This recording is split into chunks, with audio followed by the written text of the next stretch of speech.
اور آپ صلی اللہ علیہ وسلم نے فرمایا اس رات کی خیر سے جو محروم رہ گیا وہ تو محروم ہو گیا، اس سے بڑا دنیا میں کوئی محروم نہیں جس کو لیلۃ القدر کی محرومی ہو گئی۔ اور آپ صلی اللہ علیہ وآلہ وسلم نے ایک دوسری روایت میں فرمایا فَقَدْ حُرِمَ الْخَيْرَ كُلَّهُ، دنیا کی ہر خیر سے وہ بندہ محروم ہو گیا جو اس رات کی خیر سے محروم کر دیا گیا۔ وَلَا يُحْرَمُ خَيْرَهَا إِلَّا مَحْرُوم، اور اس رات کی خیر سے محروم رہتا ہی وہ ہے، یہ اللہ تعالیٰ اسے ہی کرتے ہیں جس کی قسمت میں ہی محرومیاں لکھی ہیں۔ اس رات کو تلاش کرنے کی کچھ نشانیاں بھی ہیں۔ سب سے پہلی نشانی یہ ہے کہ لیلۃ القدر کی رات میں وہ رات بڑی ہی پرسکون ہوتی ہے، اس میں شور و شغف نہیں ہوتا۔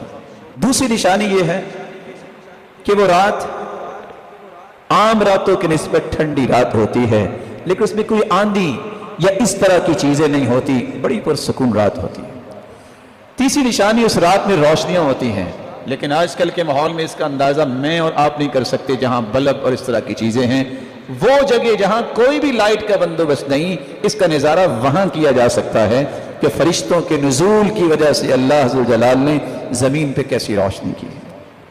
اس کی چوتھی نشانی یہ ہے، نہ یہ رات سخت گرمی میں بھی اتنی گرم نہیں ہوتی اور نہ ہی ٹھنڈی ہوتی ہے، طلقہ، بڑی کھلی فضا، جیسے انسان جاتا ہے تو کس طرح محسوس کرتا ہے، اسی طرح اللہ تعالیٰ نے اس رات کو رکھا ہے۔ اس کی پانچویں نشانی یہ ہے، جیسا کہ بعض صحابہ کو خواب میں دکھا دیا گیا، کچھ نیک لوگوں کو اللہ خواب میں دکھا بھی سکتے ہیں کہ فلاں رات یہ لیلۃ القدر کی رات ہے، اور اچھے خواب یہ مبشرات میں سے ہے، وہی تو ختم ہوگی ہے، اچھے خواب باقی رہ گئے ہیں۔ اور بعض علماء نے لکھا ہے کہ اس رات میں جو قیام کرتا ہے، جو لذت اس رات اسے محسوس ہوتی ہے وہ دوسری راتوں میں محسوس نہیں ہوتی۔ لیلۃ القدر کی نشانیوں میں ایک نشانی یہ بھی ہے کہ جب اگلے دن سورج نکلتا ہے تو اس کی شعاعیں اتنی تیز نہیں ہوتی۔